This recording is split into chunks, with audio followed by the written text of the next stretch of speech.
ಸೇರೋವರೆಗೂ ತಲೆ ಮೇಲೆ ಹೊತ್ಕೊಂಡು ಹೋಗ್ತೀವಿ.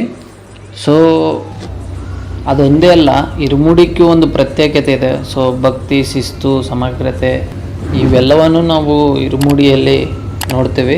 ಅದು ಅಲ್ಲದೆ ಇರುಮುಡಿ ಇದ್ರೇ ನಮಗೆ ಆ್ಯಕ್ಚುಲಿ ಏನಂದರೆ, ಮೇಲೆ ಸ್ವಾಮಿ ದೇವಸ್ಥಾನ ನಿಯರ್ ಬೈ 18 ಮೆಟ್ಟಿಲುಗಳು ಅಂತ ಇರ್ತವೆ. ಒಂದೊಂದು ಮೆಟ್ಟಿಲುಗೂ ಒಂದೊಂದು ಪ್ರತ್ಯೇಕತೆ ಇದೆ. ಸೊ ಯಾರು ಈ ಥರ ಇರುಮುಡಿಯನ್ನು ತಲೆ ಮೇಲೆ ಹೊತ್ತುಕೊಂಡು ಬರ್ತಾರೆ ಅವ್ರಿಗೆ ಮಾತ್ರ 18 ಮೆಟ್ಟಿಲು ಎತ್ತಲು ಪರ್ಮಿಷನ್ ಇರ್ತದೆ. ಅಂದರೆ ಏನಂದರೆ ಅಲ್ಲಿ ಅಲೋ ಮಾಡ್ತಾರೆ, ಇಲ್ಲಾಂದರೆ ಇರುಮುಡಿ ಇಲ್ಲ ಅಂದರೆ ನಮ್ಗೆ 18 ಮೆಟ್ಟಿಲು ಮುಟ್ಟಲು ಬಿಡಲ್ಲ. ಸೊ ನಾವು ಬೇಕಾದರೆ ಸಿವಿಲಲ್ಲೂ ಹೋಗ್ಬೋದು. ಸಿವಿಲಲ್ಲಿ ಹೋದರೆ ಏನಂದರೆ ಸ್ವಾಮಿ ದರ್ಶನ ಪಡೆಯಬೋದು, ಆದರೆ 18 ಮೆಟ್ಟಿಲನ್ನು ನಾವು ಮುಟ್ಟೋಕ್ಕಾಗಲ್ಲ. ಇನ್ನು ಮಾಲಾಧಾರಣೆ ಬಗ್ಗೆ ಹೇಳಬೇಕಂದ್ರೆ 18 ಅಲ್ಲ, 11 ದಿನ, 9 ದಿನ, 3 ದಿನ, 41 ದಿನ ಈ ಥರ ಮಾಲಾಧಾರಣೆಯನ್ನು ಮಾಡಿ ಸ್ವಾಮಿಗಳು ದೀಕ್ಷೆಯನ್ನು ಮಾಡ್ತಾರೆ.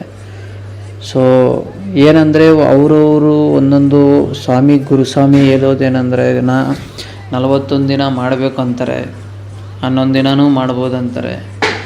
ನನ್ನ ಪ್ರಕಾರ ನಾನು ಅಯ್ಯಪ್ಪ ಸ್ವಾಮಿ ಉಲ್ಲೇಖದಲ್ಲಿ ಓದಿದ್ದೇನೆಂದರೆ ಮಂಡಲಂಕಾಲ ಅಂತ ಅಂದರೆ ಮಂಡಲ ಅಂದರೆ ನಮಗೆ 41 ದಿನ ಅಂತ ಕನ್ಸಿಡರ್ ಆಗುತ್ತೆ.